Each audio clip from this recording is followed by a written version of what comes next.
Bonjour à tous, on continue notre lecture de la parure. 안녕하세요, 목걸이 읽기 이어가 볼게요.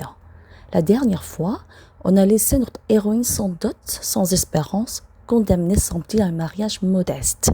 지난번에 우리 여주인공은 지참금도 유산에 대한 기대도 없이 그저 평범한 결혼을 할 수밖에 없어 보이는 상황이 있었죠. Et effectivement, la phrase se termine comme ça. 그리고 실제로 그 문장은 이렇게 끝나요.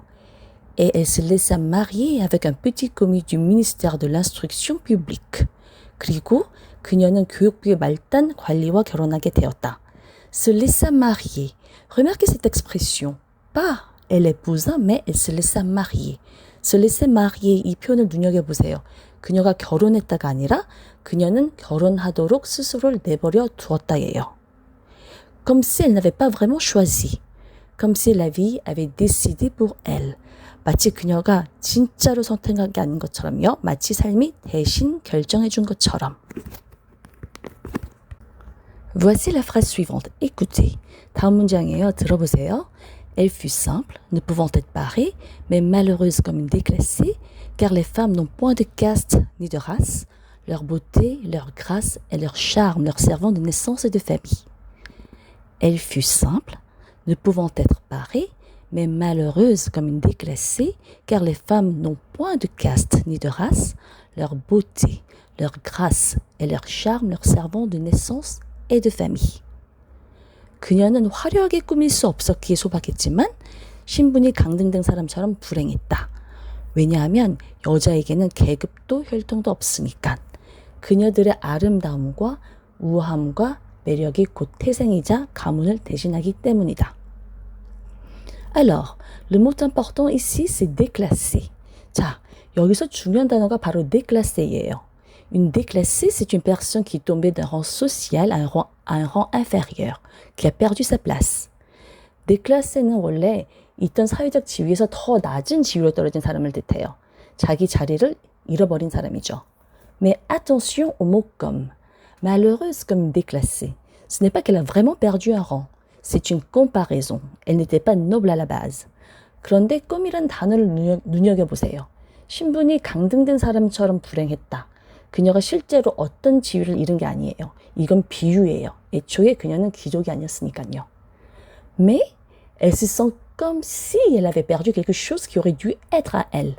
하지만 그녀는 마치 원래 자기 것이었어야 할 무언가를 잃어버린 것처럼 느끼는 거예요. Et ensuite, cette idée incroyable. Les femmes n'ont point de caste ni de race. 그리고 그 다음 정말 놀라운 이 생각. 여자에게는 계급도 혈통도 없다. Maupassant dit, pour les femmes de cette époque, ce n'est pas la naissance qui compte, c'est la beauté, la grâce, le charme. Ça, c'est leur seule vraie noblesse. 모파상은 이렇게 말하는 거예요. 그 시대 여성들에게 중요한 건 태생이 아니다. 아름다움, 우아함, 매력. 그것이 그녀들의 유일한 진짜 귀족성이라고요. C'est une phrase typique du réalisme de Maupassant. Proche du naturalisme. Il décrit froidement une société où la valeur d'une femme se réduit à son apparence, sans forcément le juger, juste le montrer tel quel. 이거는 모파상 특유의 사실주의, 자연주의에 가까운 문장이에요. 여성의 가치가 외모로 환원되는 사회를 판단하지 않고 그저 있는 그대로 냉정하게 묘사하는 거죠.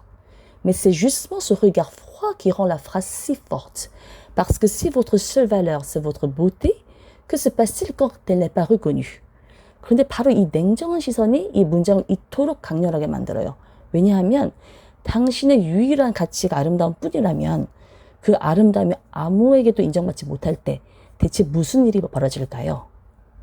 La phrase continue. 문장이 이어져요. Leur finesse native, leur instinct d'élégance, leur souplesse d'esprit sont leur seule hiérarchie et font des filles du peuple les égales des plus grandes dames. Leur finesse native, leur instinct d'élégance, leur souplesse d'esprit sont leur seule hiérarchie et font des filles du peuple les égales des plus grandes dames. 타고난 섬세함, 우아함의 본능, 정신의 유연함. 이것이 그녀들의 유일한 위계이며 이것이 평민의 딸들을 가장 위대한 기분들과 동등하게 만든다. Trois mots en accumulation encore une fois. Vous vous souvenez de cette technique? 세 단어가 또다시 누적법으로 나열돼요. 지난 시간에 배운 그 기법 기억하시죠? Finesse native, instinct d'élégance, souplesse d'esprit.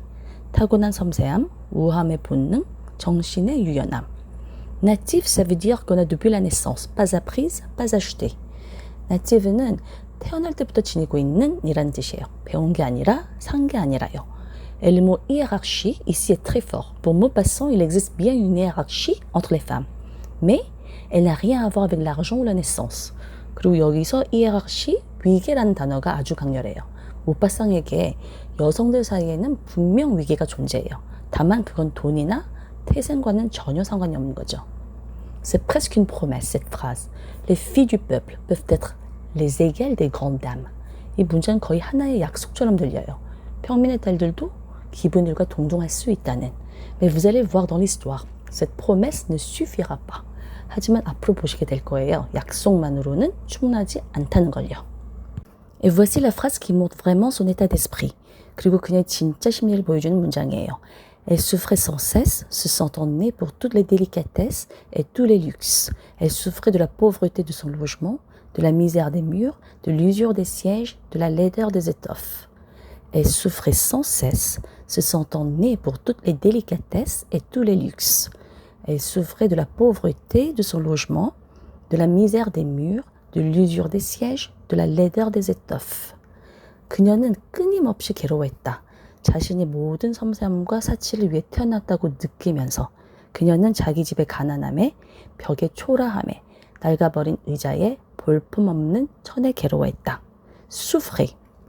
Regardez ce verbe revient deux fois dans la même phrase.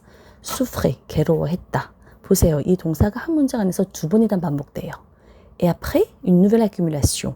La pauvreté, la misère, l'usure, la laideur. 그리고 다음 또 다른 누적법이 나와요. 가난함, 초라함, 낡음, 볼품없음. Quatre mots négatifs, un après l'autre. Maupassant construit littéralement un mur de souffrance avec ces mots. 부정적인 단어 4개가 연달아 나와요. 모파성은 말 그대로 단어들로 고통의 벽을 쌓고 있는 거예요. Et le plus triste, c'est ce détail. Se sentant née pour. Elle ne sait même pas si c'est vrai. Elle le sent, simplement. 그리고 가장 슬픈 건 바로 이 부분이에요. Se sentant née pour. 무엇을 위해 태어났다고 느끼며. 그녀는 그게 사실인지조차 몰라요. 그냥 그렇게 느끼는 거죠. Toute sa souffrance repose sur un sentiment, pas sur une réalité. 그녀의 모든 고통은 현실이 아니라 하나의 감정 위에 세워져 있는 거예요. Voilà, un mariage sans amour, une femme qui se sent trahie par son propre destin et une souffrance qui ne repose sur rien de concret. 자, 여기까지예요. 사랑 없는 결혼, 자신의 운명에 배신당했다고 느끼는 한 여자, 그리고 아무런 구체적 근거도 없는 고통까지. Maupassant construit patiemment le portrait d'une femme prête à tout risquer pour une seule soirée de splendeur. 모파상은 단 하룻밤의 화려함을 위해 모든 것을 걸 준비가 된 한 여성의 조상을 이렇게 차근차근 쌓아가고 있어요. Et justement, la semaine prochaine, cette invitation qui va tout déclencher. 그리고 바로 다음 편에서 모든 것을 촉발시킬 그 초대장이 등장합니다. Abonnez-vous pour la suite et dites-moi, est-ce que vous la comprenez cette Mathilde ou est-ce qu'elle vous agace un peu? 다음 편을 위해 구독해 주시고 댓글로 알려주세요. 여러분은 이 마틸드라는 사람이 이해되시나요? 아니면 조금 답답하게 느껴지시나요? On se retrouve très bientôt. À bientôt. 곧 다시 만나요. 안녕히 계세요.